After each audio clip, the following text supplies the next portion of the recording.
Hello student, in the last lecture we learned about earthquake. Now we are going to learn about tsunami.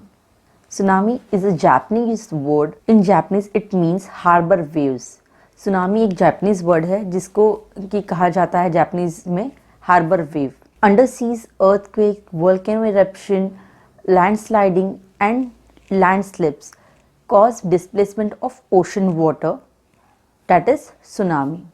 जब भी समुद्र के अंदर जो है अर्थक्वेक आता है या वॉल्केनो का इरप्शन होता है, मीन्स ज्वालामुखी फूटता है या कुछ भूस्खलन हो जाता है, तो उस वजह से जो है समुद्र का जो पानी है वो अपनी जगह से जो है वो बाहर निकल आता है और उसी को जो है सुनामी कहा जाता है. It occurs when gigantic waves hit the coast line.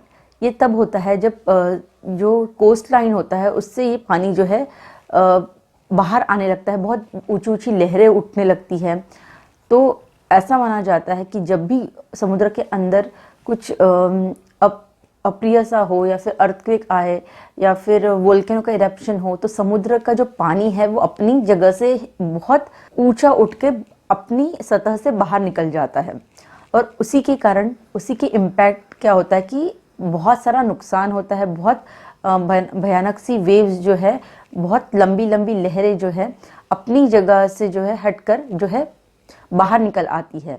It can be high as 10 to 30 metres. इसकी लहरों की जो ऊंचाई होती है ये 10 से 30 मीटर लंबी वो लहरें होती हैं और ये कम से कम जो है माना जाता है कि बहुत लंबा डिस्टेंस ट्रैवल करती है. And it has great power even after crossing the thousands of miles of ocean. हज़ारों मील ये लहरें जो है, बहुत ऊंची ऊंची लहरें उठ करके जो है अपना किनारा तोड़ करके ये जो है बहुत दूरी आगे तक जो है ये लहरें जो है उठ जाती है और इन लहरों के कारण जो है तूफान आता है, बहुत सारा नुकसान होता दिखाई देता है.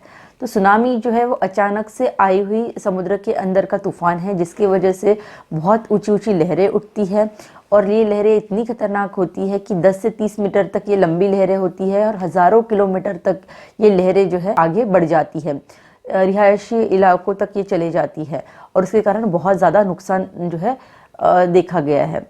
Now precaution measures. प्रिकॉशंस किस तरह के लेना है, सुनामी अगर होती है तो किस तरह के प्रिकॉशंस जो है वो लेनी चाहिए. Early warning system for tsunami should be installed eight situated place on the river flows. समुद्र किनारे पे जो है कुछ वार्निंग सिस्टम्स जो है वो लगानी चाहिए ताकि सुनामी आने से पहले जो है अलर्ट लोगों में पहुंच जाए.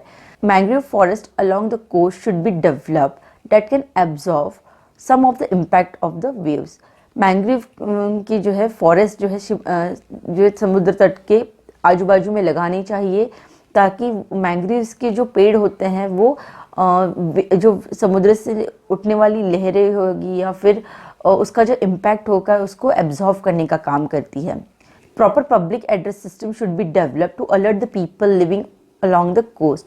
जो भी लोग समुद्र के किनारे पे रहते हैं उनको प्रॉपरली टाइम टू टाइम जो है अलर्ट देना चाहिए. अगर समुद्र में कोई भी हलचल दिखाई देती है, कुछ भी लगता है तो उसका जो है अलर्ट है लोगों तक, जो समुद्र किनारे के आसपास जो रहने वाले कोस्टल एरियाज़ में जो लोग रहते हैं उनको अलर्ट टाइम टू टाइम बताना चाहिए कि इस टाइम पे जो है समुद्र में जाना जो है वो खतरे के निशान पर है समुद्र, तो वहाँ पे नहीं जाना चाहिए. ये सब चीज़ों के बारे में लोगों को जो है टाइम टू टाइम बताना चाहिए, अलर्ट करना चाहिए ताकि जो है वो ऐसी सिचुएशन में फंसने से बच सके. This is all about tsunami. Thanks for now.